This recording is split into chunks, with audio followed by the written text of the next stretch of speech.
So, Your Honor is here on Judge Aaron. Here.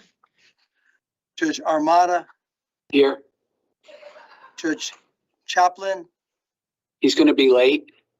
Yes. Judge Green. Here. Judge Maturowski. Here. Judge McLaughlin. Here. Judge Pearson. Judge Stewart. Here. You have a quorum, Your Honor. All right, thank you very much. And again, I'd ask the committee members to keep their camera on. And also, this is being recorded. We had received notice, and I'm not sure because I'm not that tech savvy, that Senator Kissel may be joining us today. And if he is here, I would like to extend a warm welcome and thank you to him for attending the meeting. And I can't see if he's here, Your Honor, and I'll be here till 2:30. Thank you. Wonderful. Thank you so much for joining us.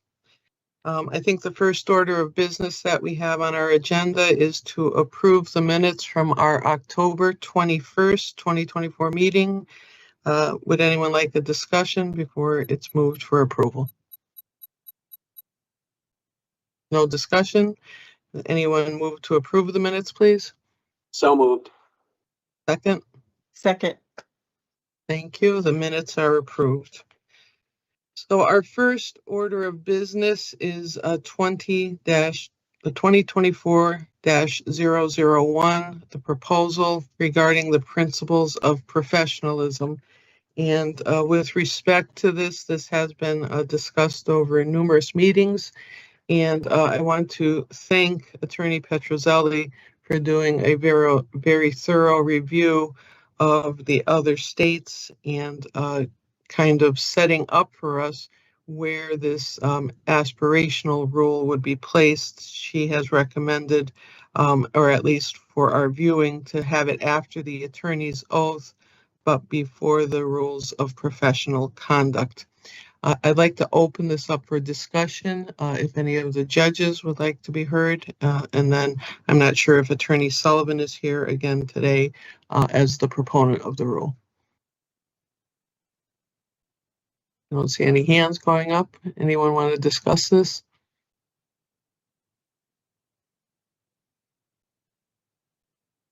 All right. Some of the things There's that a hand. There's a hand. Okay. Judge Stewart. Perfect. Thank you. I just have a question. Is there an introduction that's been written? When I was looking at this, there was just a little bracket thing, introduction to be inserted here. There hasn't been, Your Honor. It was inserted where it is, as we thought one option based on the discussion. You had discussed a little bit, you know, the issue of preambles or not. The introduction bookmark there is basically there in case if this is adopted, in case there many of the codes that Attorney Petrozelli looked at had introductions and talked about the aspirational aspects of these things. In this particular set of principles, if you look at the end, the very last paragraph has a lot of that language in it. That could actually be moved up to the front. We didn't so much move things around just yet. We wanted to hear your discussion on it. That could very well be moved to the front instead of the end, I would think, or you could adopt or create a new. So we just left kind of sort of a bookmark there for you. When I was looking at it, I thought that there should be the introduction as well as the ending that Attorney Petrozelli came up with, because again, this is not going to set the standard for any kind of discipline. These are, again, aspirational, and I think we have to be very clear that it's really not a rule of court that you're violating, but it's the aspirational standards that a lot of bar organizations across the country have developed. One of the other concerns that I was thinking of is that this was really pretty much copied from the CBA standards that they have on their website. So even though we did do some modifications, I don't think it was enough not to notify them if we were going to use what was proposed, that we're going to be almost copying their identical language and see if they had any problem with us doing that. Is there any other discussions about the overall rules? Do you think all of them should be incorporated? Some of them? Any thoughts? And again, I'm not good at watching for hands. Okay, I can see yours. And I'm not good at finding the button to click for a hand. Thank So I think that this is important to include in our practice book. Professionalism is coming under attack for the legal community, and the Chief Justice presented at the professionalism seminar that was co-sponsored by the Hartford County Bar and the Connecticut Bar. And I don't think it hurts too much to say, hey, we are an honorable profession. We have duties to each other, to our clients, to the courts, and to reiterate it, even if it's not a disciplinary action, but that these aspirations be maintained. I think it's a good teaching vehicle for younger lawyers who don't have the benefit of short calendar and some of the experiences to say, what is a lawyer's job? What do I have to do? What path do I follow? And these have been around for a while in various forms through the CBA and the ABA, and I think it makes sense to include them in our practice book. That's my comment. the other judges. Judge Murkowski. If I could just add, I guess to echo what Judge Armada said, and I have heard recently, so it's timely, just in casual conversations with older, experienced practitioners who do say that they struggle because of the, short calendar not being what it used to be, the opportunities to appear in court not being as frequent or as robust. In terms of being able to sit and watch other experienced lawyers practice and interact with colleagues. And so I do think this is valuable. I support it. And I think it will be particularly helpful for younger attorneys who've just passed the bar to kind of be, set a framework for what the expectations are in the profession. So I support it in concept. I confess I haven't taken a hard look line by line to answer your question about maybe other things that don't need to be in there.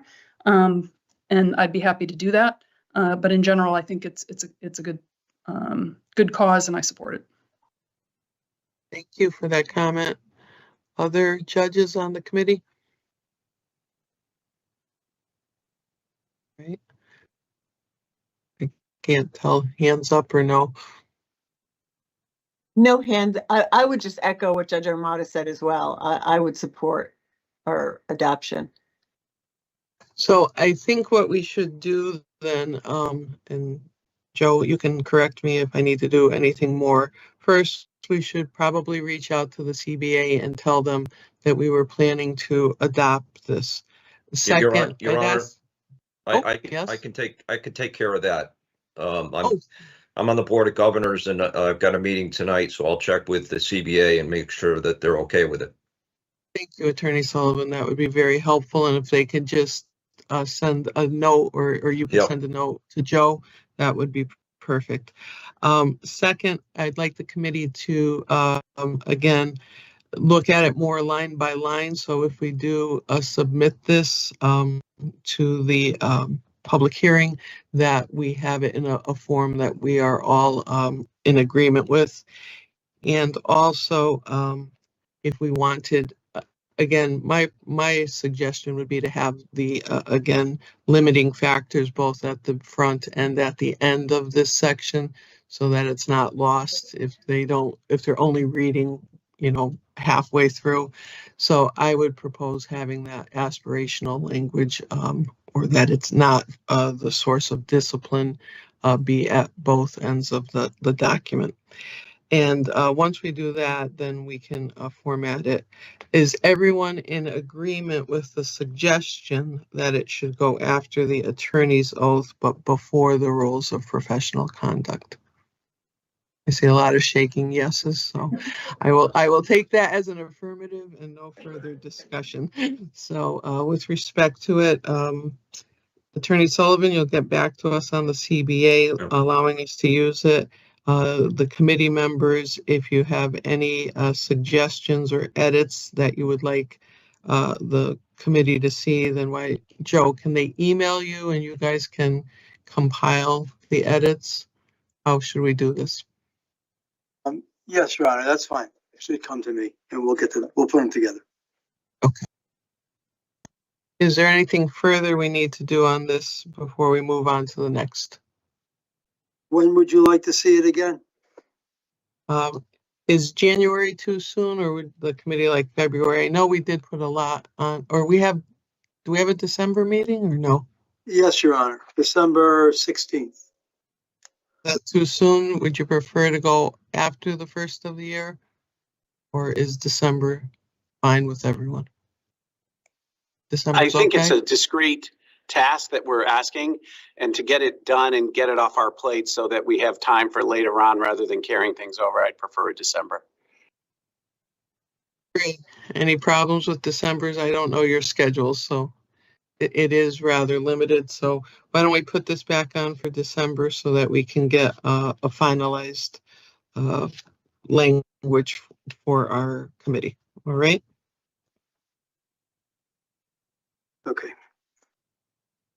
So now the first time being considered is a proposal to amend Interstate Depositions and Discovery Acts. I think is that our next one. And I see that Judge Armada, Judge Stewart, and Judge Pearson were all on this task force. So I'm going to defer to one of you to introduce this rule change. I'll take it on. I don't know whether Judge Bellis is on the call or Judge Diana's on the call because I can't see all the initials, so, but they may want to speak as well. In any event, Judge Bellis organized a task force of 4 judges, 2 representing family court, and those are Judge Alfano, who's the one person who's not on this committee, and Judge Armada, and then from the civil court, Judge Pearson, who I believe is traveling right now, and me.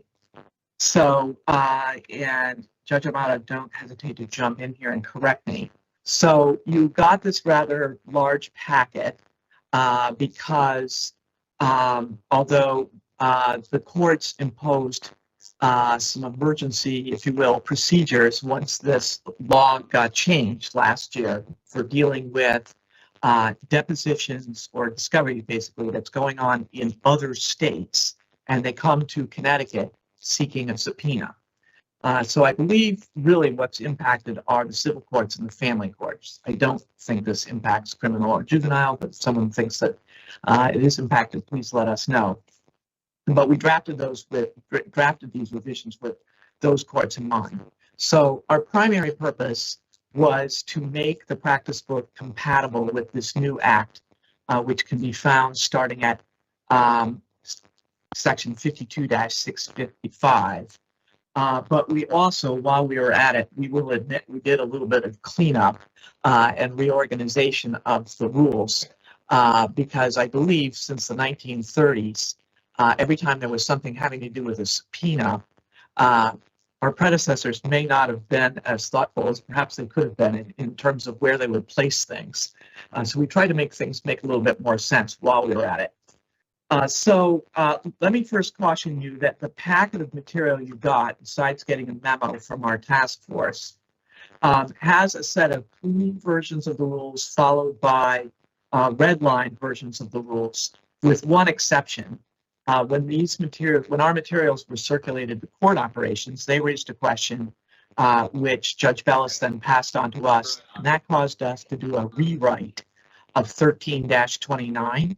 So the real version of 13-29 are those last 2 pages of the package. You can disregard the 13-29 that's in the midst of everything.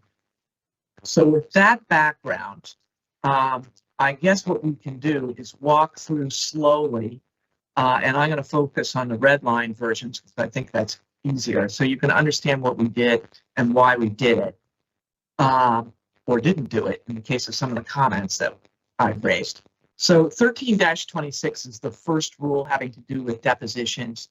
We only made one change there, and that is because we created a new section 13-28A, which we'll be talking about in a moment. We added _ A after 1328. That's the only change to that provision. Now, 13-28, that is entitled, and persons before, well, at the moment it's being entitled persons before whom deposition may be taken. We altered that to be for use for proceedings in this state. Because this act, backing up to the statute, deals with subpoenas coming for, or requests rather, for subpoenas to be issued in Connecticut for proceedings outside of Connecticut. But there are ramifications for the flip side, if you will. In other words, depositions taken here, or rather depositions taken in other states for use in this state.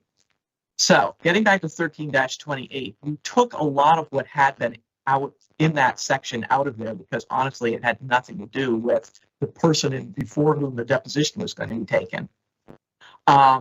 With respect to, and then we divided up what had been 13-28 subsection A into 3 parts. One part for depositions taken in the state, that remains in subsection A. A new subpart B, which is for depositions taken in any other state. And then finally, a new part C for depositions taken outside of the United States altogether. And we put the language in there, which with respect to subsection B, I think conforms to the new statute. And then we took, as I mentioned, the rest of it out and put most of it in a new subsection 13-28A, which is deposition subpoenas. And once again, we divided things up according to where the deposition is supposed to be happening. So the first subsection, that's for any action pending in this state. And we have the rule.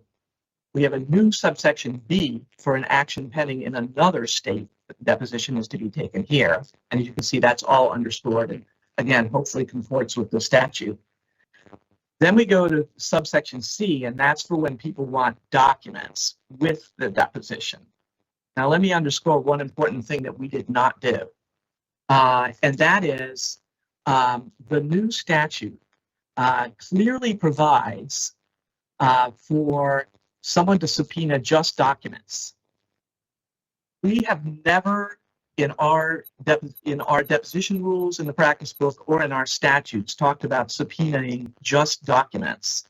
And Judge Bellis in particular was uncomfortable for a number of reasons that we can discuss in detail if anyone's interested, some of which our task force concurred with, that this was something we just didn't want to delve into. Our rules, these are in the deposition section of the rules, so we left it, if you want documents, you've got to subpoena somebody's deposition to get them. And by the way, none of these have anything to do with trial depositions. These are just, these rules have been and remain deposition rules, not trial subpoena rules. All right, now subsection D as in dog, there we left in place the provision we've always had in our state courts and that they also have in federal court, and that is if you get one of these subpoenas, you can object. We left that procedure alone. It's still here. I will mention that the Interstate Act doesn't say anything one way or the other about objections. But we did not feel that we were contradicting the statute by leaving that in place. One thing that we left alone, but which we flagged in our comments, is that service of an objection is by certified mail. This rule, I'm sure, was written long before email or any other of the many means we use nowadays to put people on notice of things. But that's something that we might think about, whether we leave it just certified mail. The other thing that we left alone, because the statute, a lot of this tracks, there's another statute, by the way, that people should keep in mind, and that is section 52-148E, as in Elizabeth, and that is entitled, not surprisingly, issuance of subpoena for taking of a deposition. We tried our best to comport with that statute as well. So G3, I mean, what was G3 and is now D3, deals with that. There is a carve out, which I, researched, and I think I even asked for assistance from legal to look into what was the origin of this anyway. And there doesn't seem to be a very clear legislative history. I mean, we can see when it was put into the statute, but there doesn't seem to be any discussion as to why there was a carve out for objecting if it's a medical malpractice case. But we left that as is. If anyone has any light they can shed on that, I would be very interested in hearing it. And then subsection E just tells you if you want to do something about this, either if you're the would-be deponent and you want to object, or you're the one seeking discovery and you want to compel somebody to do something, what court you go to in Connecticut. F governs motions to quash, which are provided for in the new statute. G governs motions to compel. And H talks about sanctions. This is another thing I wanted to discuss. We left this alone, but right now, the way this is worded is basically if you don't comply, the court goes straight to a capias, which our task force thought was pretty harsh. And we would suggest, although we didn't do it here, that we incorporate some of the provisions in practice book section 13-14, which has a few gradations before we go straight to sending someone to jail.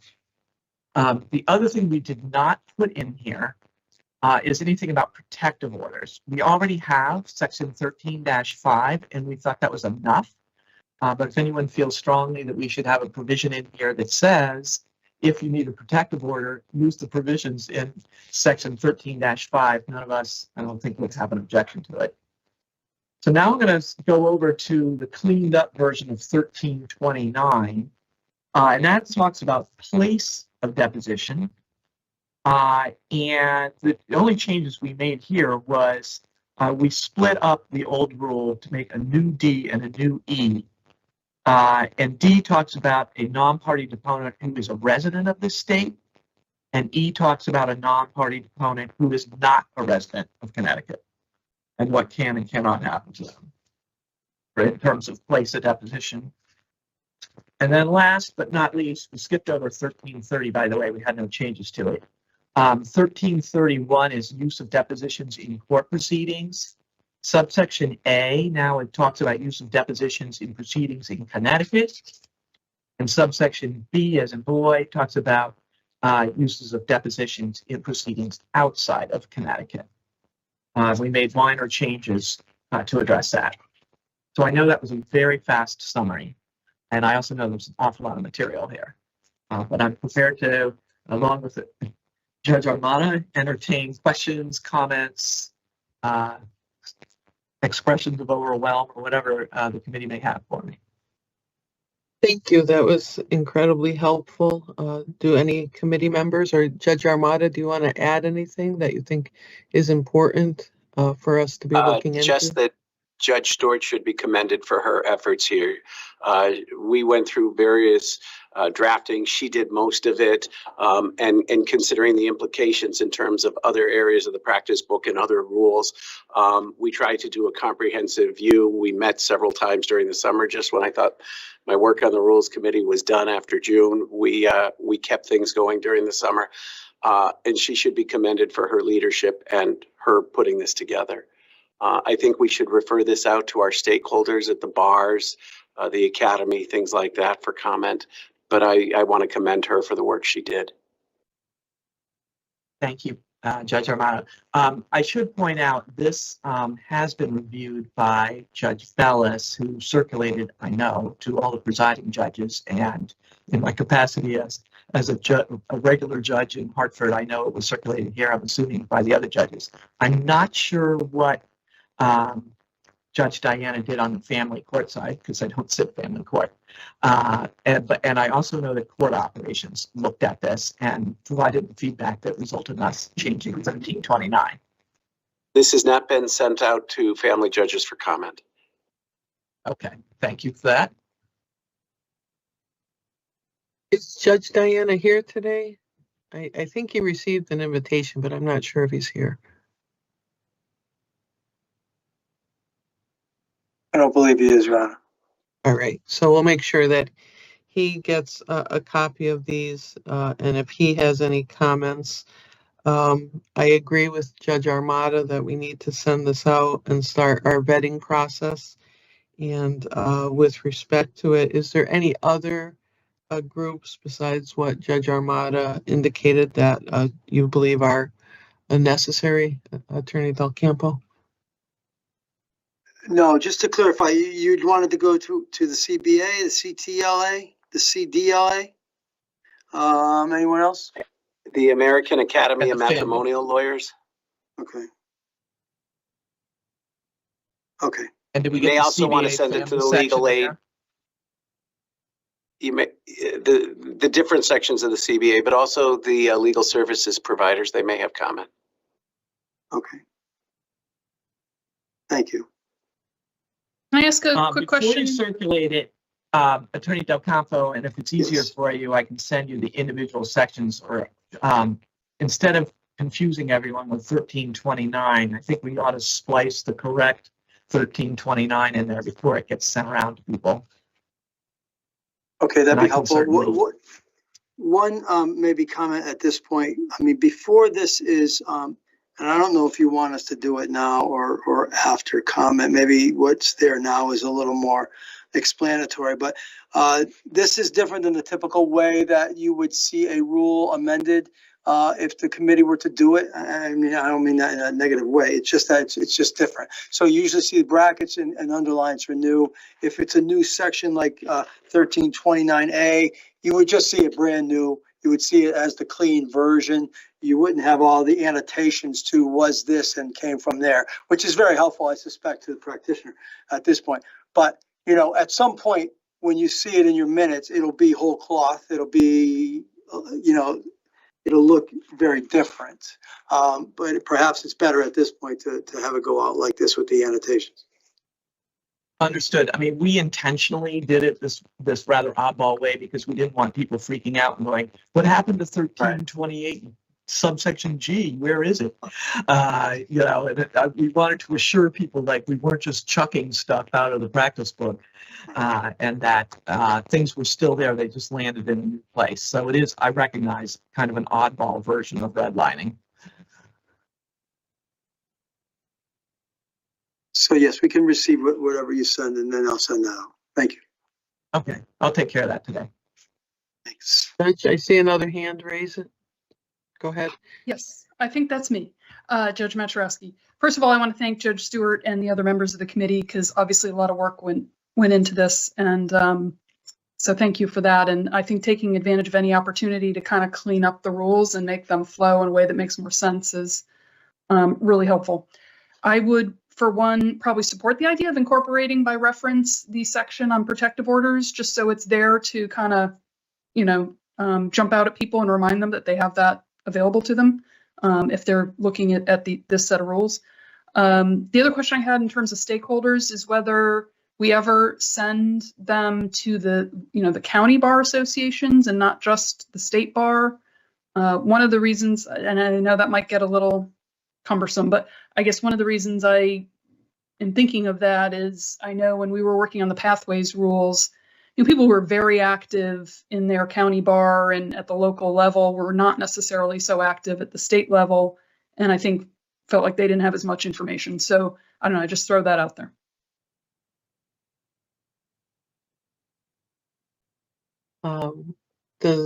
Do any other committee members want to weigh in as far as opening it up to the Hartford Bar or different organizations?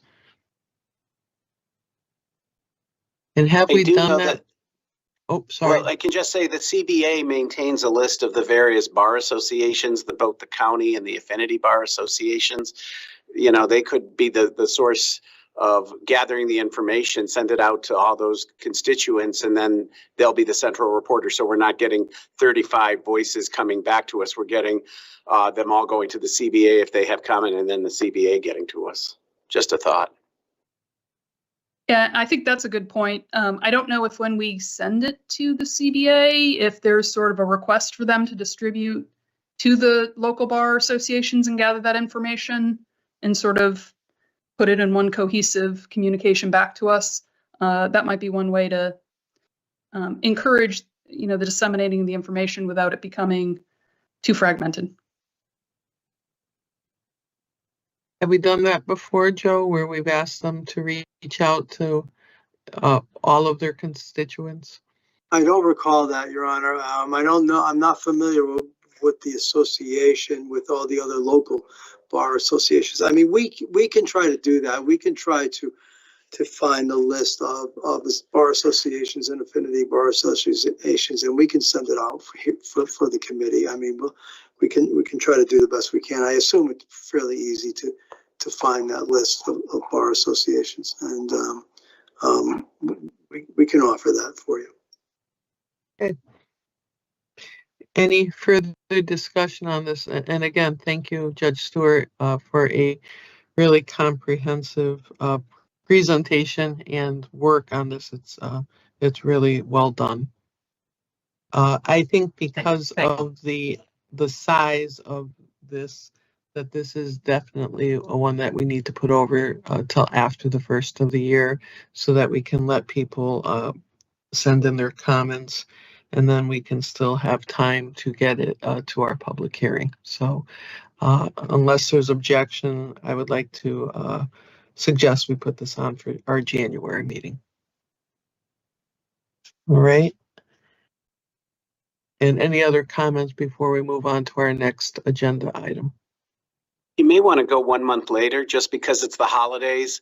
So by the time this gets out, because of the size of it, and they get it to the different constituents over the holidays, because our meeting is mid-January, I believe. So February gives everybody a little bit more time. Fine with that too. Yeah, Go ahead. the only concern I have with that is, isn't March the last meeting before something can get onto the public hearing? Yes, Your Honor. March is the last meeting for new business. You don't have an April meeting. That's when the materials you recommend go to the legislature. Then they go to public hearing in May. Things can come up, but they wouldn't have gone to public hearing. So that just, if they're ever adopted, they're only adopted on an interim basis until the next public hearing. So that's always a quirky kind of transaction. But yes, March last meeting for new business in order to get on the public hearing agenda. What would you suggest, Attorney Del Campo? February is very difficult. I mean, if there's a lot of changes or comments, it might be difficult for the committee to get all that together for March, and to negotiate that with whomever. January would be better, but the January meeting's the 13th, the February meeting's the 10th of February, and March is the 17th. So they're pretty well spaced. I mean, they're pretty evenly spaced. So it doesn't really, there's not one is better than the other. Why don't we start with January, knowing that we have the cushion to go to February if someone wasn't able to get in their comments. But if there's some work that we already can get it ahead of, I think that it would be better to start in January, just to see the kind of comments that are coming in, and we can hold it open until February if someone wasn't able to meet that deadline. Okay. Right. Our next agenda item is, let's see.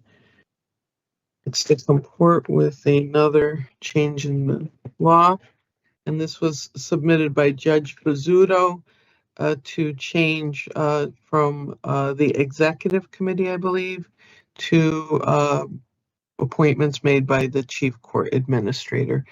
To me, this is a pretty straightforward request by our chief court administrator. It's consistent with all of the other changes we have made in the practice book, which designated her the ability to do the transfers, etc. And I would suggest that what she has changed is amenable to being submitted to the public hearing without really much further discussion. I'm open to discussion if anyone wants to comment, but I don't think this is a matter that we need any further vetting on because it's consistent with what we've done in the past. So Joe, again, because you've got a new chair, can you tell me the procedural mechanism to get this over to our public hearing? You just have to move to put it to public hearing and have it seconded and any discussion or opposition. And then if it passes, then it'll go to public hearing. Okay, just what Joe said. Was So something moved. to move? Second. Any discussion? How about that? Hearing none, All right. it's going to public hearing. Thank you. Yes, sir.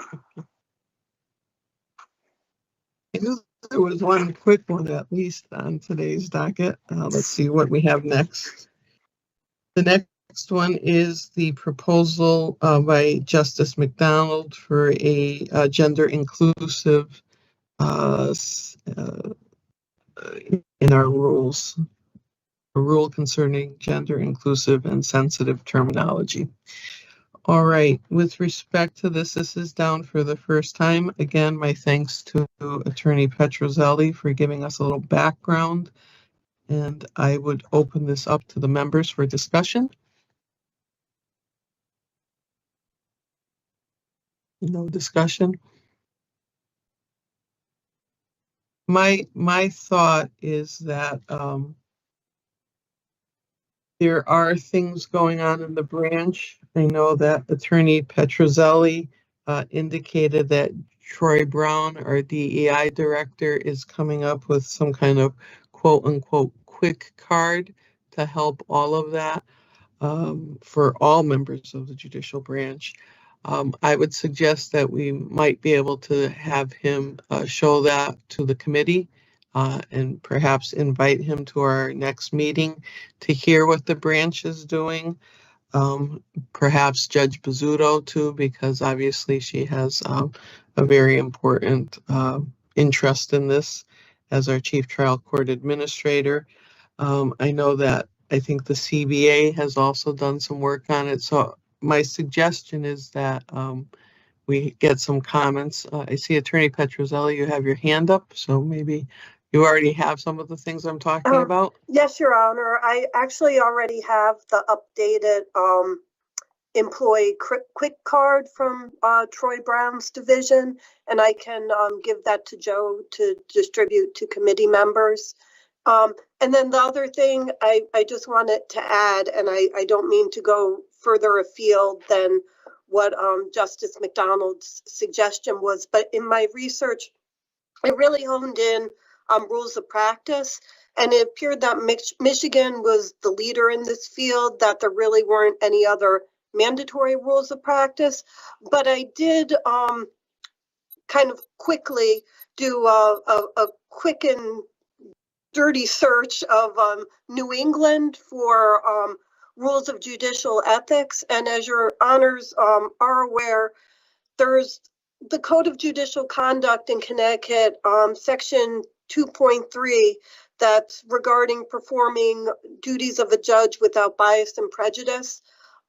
In Connecticut, that specific provision doesn't mention gender identity or expression. I just want to point out, in case it is something that the committee wants to consider, either now or in the future, that New York has added gender identity and expression as areas where a judge should perform their duties without prejudice. Also California, and then being New England based, Vermont, again, also has gender identity and expression, and Massachusetts addresses it not in the body of the rule of judicial conduct, but in the commentary. So for New England, Connecticut, Rhode Island, and New Hampshire don't have anything specific about it, but it appears that the other New England states do. So that was just a tiny snapshot. I could, go further with that if the committee so desires, but I just wanted you to have a overview that besides the rules of practice, there could be some exploration for the Code of Judicial Conduct on this issue. Does anyone have any questions for Attorney Petrozelli or any suggestions as to where she should maybe hone in her research?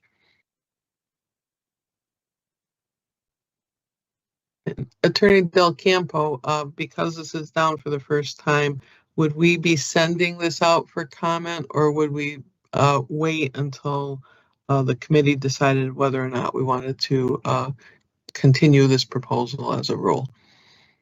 You could do either. I think most times when you send it out, you determine what people's comments are and use those to perhaps shape how this should look if you're willing to push it forth. The CBA does have an LGBT section within it, and of course the judicial branch DEI perspective would be interesting as well. So I guess I'm going to ask the committee, would you prefer to hear from our DEI before we start sending it to the outside stakeholders, just so we know what is happening in the branch right now? Or would you like to do both or none of the above? What would I see? I can see actual hands that are on the screen. So Judge Stewart, you got it. From what I'm hearing from the other states that have addressed it, it has been a rule of judicial conduct as opposed to a practice book rule. So I'm not quite sure whether we have jurisdiction over it. That's my hesitation about us starting to send it out for comment. And we don't have language that we're proposing. So I would be inclined to wait.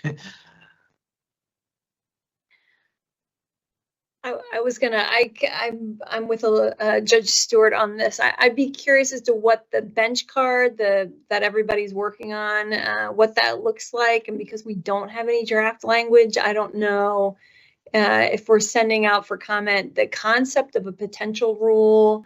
And I certainly wouldn't want to interfere with work that clearly is being done already. I'd want to sort of tag on to that versus sort of interrupt it in any way. But that's just my comment.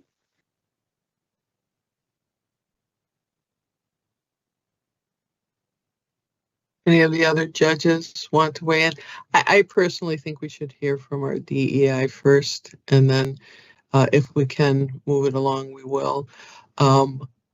Joe, how is our time frame for either December or February? I don't know how much we have on that I know January is already busy because I put a couple things from last month, and now we have this major one with the depositions and discovery going on. So I think December would likely be fine. okay, so why don't we invite Troy Brown and send him the materials that Justice McDonald sent to us, and maybe he can explain what's going on in the branch, and we can see where we need to go from there. Could we maybe invite the Connecticut Bar section just to be a witness or to attend? So, because a lot of times they'll help us draft language if we're going to do something, and rather than them say, oh, what was presented, they're there and they can hear what's being said and maybe give some guidance. That fine with the rest of the committee? I'm fine with that.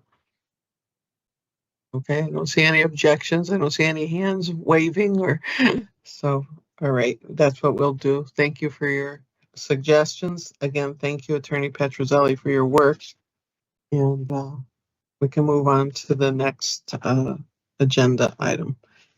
And that is a proposal to amend certified legal interns because unfortunately seems that we may be treating out-of-state law students different than in-state law students.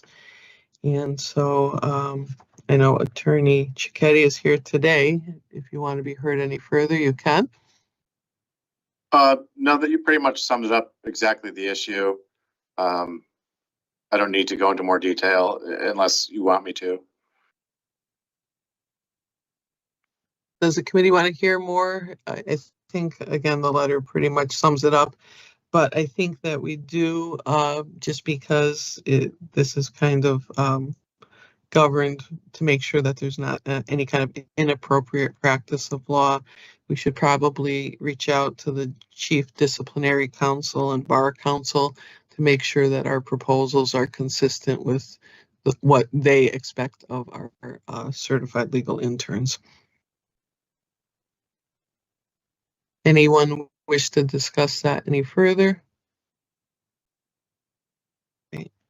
So Attorney Del Campo, why don't we send out that to those two areas? Do we want to include anyone else besides those two? I don't know if the CBA has an interest in this. They may, perhaps, but certainly Chief Disciplinary Counsel and Statewide Bar Counsel. Excuse me, Your Honor, could I be heard on that? It's Christopher Of Slack, course. State Bar Counsel. Yes. The only other suggestion I would have on that is, I don't know if, I think this rule dates back to dealing with legal clinics, things of that nature. I don't know if any of the local law schools, either UConn or Yale or Quinnipiac, would have an interest in weighing in on this as well. So that was just my one suggestion is, I don't know what the proper way of reaching out to them would be, but that just occurred to me as they might be a stakeholder in this as well. It's an excellent suggestion because I know that they are very interested in this and very interested in having their students in our court. So can we reach out to those deans, Joe? Yes, Your Honor, certainly. Judge Chaplin? Good afternoon, everyone. Thought I may have as well is to have Western New England contacted because that's another of the trio of students we often see in our law schools, in our students courtroom, excuse me. And that's perfect because they are the out-of-state law school, so they could help as well. Thank you. And when should we put this over to again? Joe, you're kind of in charge of the calendar, so I'm going to ask you. February seems open. I don't know that we need that much time, but perhaps we do because there's a number of institutions here that we have to get through the bureaucracy of. But I would suggest February. And with respect to it, the language is in order based on the way Attorney Cicchetti submitted it. I don't know that. I think we'll see that through the comments that come back. Okay, but it's consistent with the way we send it out. Sure, yes. Yeah, that's what I mean. All right. So we'll put that on for February and we'll make sure that hopefully we get all of our responses. Next proposal is 2024-018, which is making a specific allegation in a presentment complaint. And this is the first time being considered. I think it was Attorney Sullivan, and if you wish to be heard, we'd be happy to hear from you.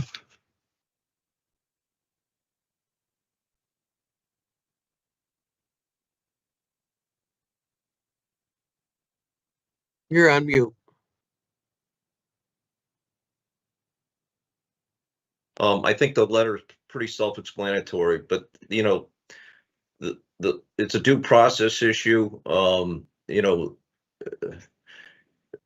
disciplinary proceedings are considered to be quasi-criminal, and there's property rights that are implicated in the practice of law. And I know that this would be a change in the law of presentment because there is I think an appellate court decision that says that you can have a presentment that doesn't specifically allege a violation of the rules of professional responsibility. I've discussed this with Chief Disciplinary Counsel. I think he's very much in agreement with this proposal, but I think that his input and the input of the Chief Bar or the Statewide Bar Council would be in order as well. Thank you. Would any of the committee members like to discuss this? Do you have any proposed language that you would want the committee to consider? I do, and I was giving that some thought yesterday. I can follow up with some language. It would be just a sentence. It would say, you know, in a presentment complaint, Chief Disciplinary Counsel is required to allege specific rule violations, specific violations of the rules of professional conduct.